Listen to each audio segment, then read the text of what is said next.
Well, hello and welcome to another episode of Hitting 50. So, today, this is a short one today. I've got my part from my carb that I was waiting for. So, what I'm planning on doing is mocking everything up and let's see how we go. So, I've got this old tatty exhaust manifold. Just cleaning up the edges. We'll get that put on. Got the gasket over there in the corner. And then we'll dismantle carbs and rebuild them in situ, putting the linkages in as they should fit there. This is the piece that I was waiting on. So that is the throttle linkage for the automatic. So next thing to do is to put the gasket on, stick the manifold in place, and then we can look at separating the carbs down and putting them on the engine. Okay, then so there we go. We've got the manifold in place. We've got the gasket in place. I'm just going to tighten these up. I'm not sure whether these are the right bolts. We've got a selection of bolts and I can't find any that directly fit. So let's just see how easy it goes on.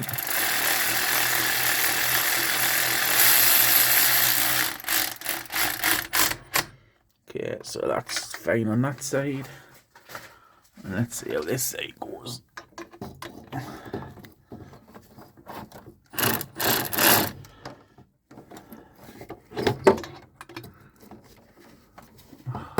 We've got 2 seconds. It's hard to do one-handed, and it looks as if that nut does not fit into that socket. Let's try it the other way. There we go. Let's see where that fits on now. There we go. Oh, that's it. That's not good.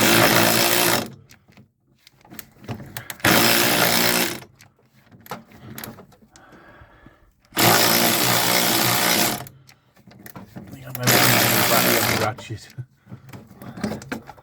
There we go, at least that's got a bit of a nip on it. Okay, right.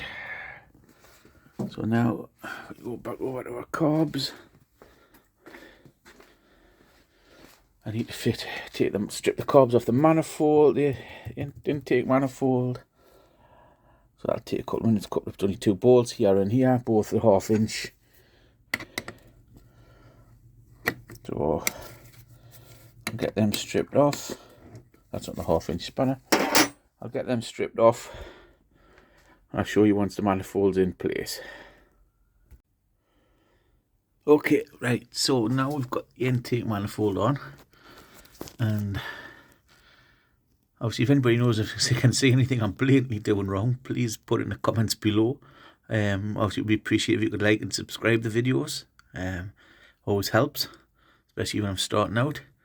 But to me, there should be something else on there between there and to support the exhaust manifold, and obviously a little bit something else for the intake. They almost think it's snapped, but everyone I've seen looks the same. Obviously I'm learning as I go, doing all this. Never worked on one of these before. I want to thank everybody actually in the MG Restorers Club on Facebook, because they've been absolutely fantastic with supplying any diagrams, pictures, answers to the questions that I have, which have got us to this point because somebody sent a picture of their own.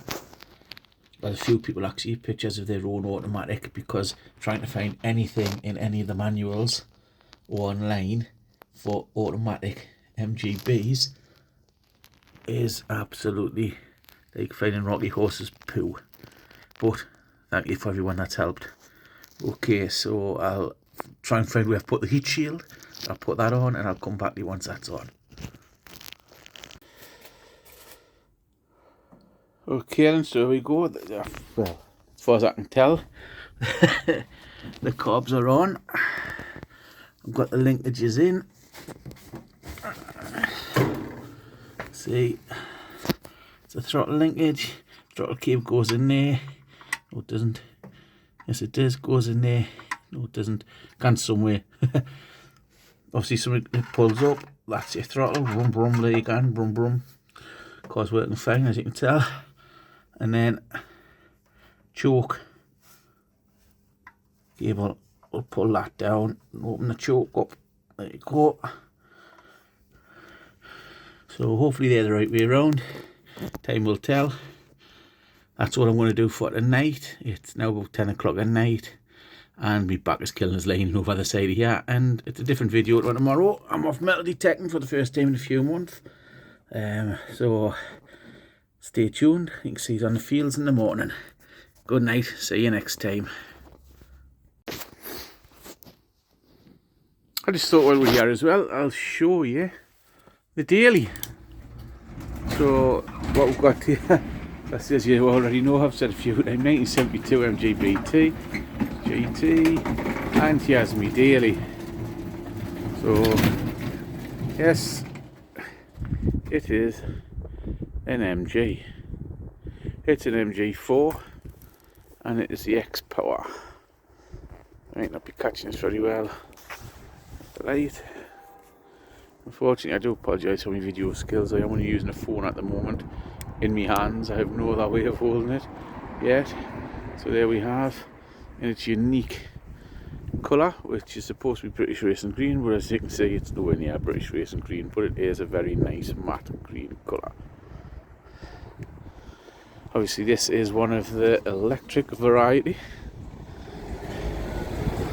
and as such, I need to charge the bugger before I go off on my dollies tomorrow to make sure I get there and back without any drama. So just bear with us while I stick the plug in and charge it up. Got a very nice light display on the back there, and very bright light, which I'm sure my neighbours appreciate every time I switch it on when it's standing here. But hey, it's the price you've got to pay for living opposite me. And there's my lovely garage. Clutter, clutter, clutter. And here's the charger. So take the charger cable out. The plan was to charge the car in the garage, but then obviously I went and bought what I did, so we'll plug that in. Accepts it. Cables lie nice and flat and not go to trip anybody up. Let's lock the car off so nobody nicks it. And then all we have to do is back to the charger, press it on. There we go. Now let's see. I have a charge, so only charges between midnight and 5 AM. I've got a cheap tariff with my electricity supplier. I get 9 pence per kilowatt hour. And so far, I looked at it the other day, I've done 5,049 mile, and so far to charge it, it's only cost us £145 in total, so that's 5,000 mile for £145. Alright, I have to pay for the car, but it's through work, it's a lease deal, so it's not expensive. Much cheaper than I had a 2005 Nissan X-Trail, 2 litre diesel, and that was costing us £40 a week in fuel alone. So much better. And of course it is 430 brake horsepower as well, so it's shit off a stick when you put your foot down. In fact, very scary. Hence why I'm keeping it bog standard. Don't need the speed out of this. If I need any thrills, I can take the other car out. Okay, thank you very much. See you later.